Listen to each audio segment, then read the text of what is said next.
Hello fellow Scratchers, I'm Griffpatch. You remember me? Yeah, it's been too long. But over the next few weeks, I'll be releasing a number of videos continuing my very popular classic platformer series. Do you still have that project kicking around? I hope so, because we have some great updates to add. So many Scratchers put in their requests, and top of the list was that you wished that once an enemy was defeated, that they stayed defeated for the rest of the level.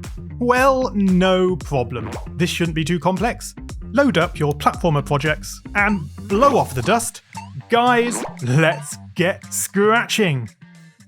Now, you may wonder why it is that when we dispatch an enemy, they just keep coming back. Whereas if we collect an apple or a key, the collectibles are able to stay gone and do not return.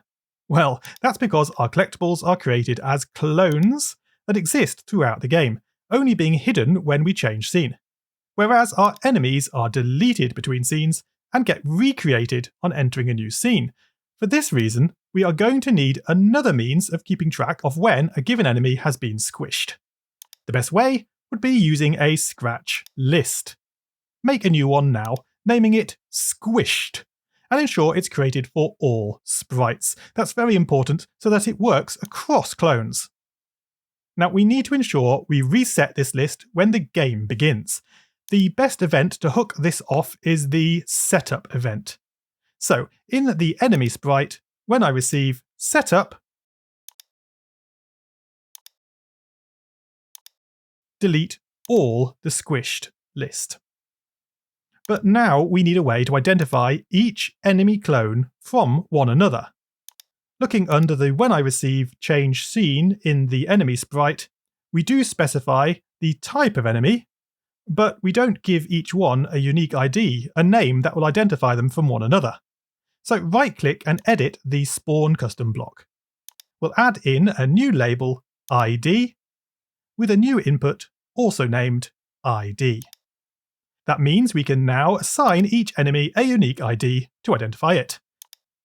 But we do have to be careful, because if you remember, these top two enemies are actually the same enemy.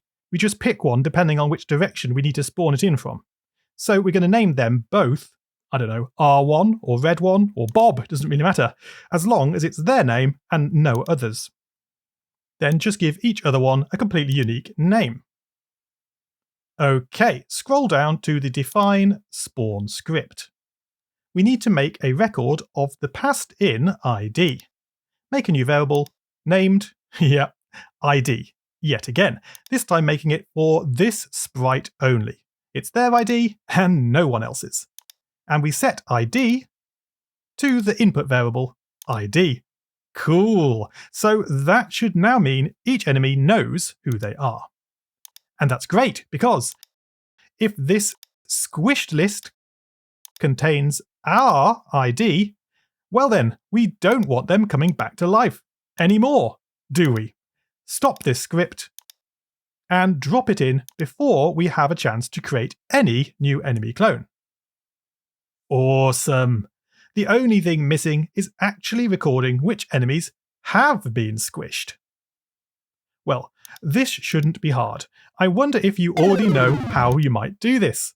We find the define touching player script. These top scripts trigger when the player squishes this enemy. So we simply need to add an item to the squished list. And that item is this enemy's unique ID variable. And it can go somewhere near the top, like when we are playing the squish sound. Guys, smash that green flag, and let's see if this does the job. Jumping on my first enemy, and you'll see that their unique ID, R2, has been added to our list. Perfect! I'll avoid the second one for now, and then return to see if R2 has respawned. And they haven't. Excellent news! So let's squish R2 as well. Great, and wow, suddenly our world feels so much more empty than before. Ha! Well, it's the price you pay if you want to have despawning enemies. It's your call. Some games do and some don't. Anyhow, we will be able to balance this out by adding other types of undefeatable enemies, and perhaps enemy generators later on in a further bonus episode.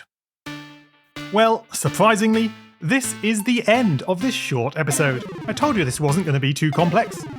You may just want to double confirm that when we lose all our lives and then restart the game, that all the enemies do in fact return as planned. But apart from that, yeah, well done. This is looking epic. But I think you're going to love the next episode even more. It's super exciting because, guys, we'll be adding lying enemies. How cool is that? So that is it for today. I hope you enjoyed this little bit of fun. Have a great week ahead and scratch on, guys.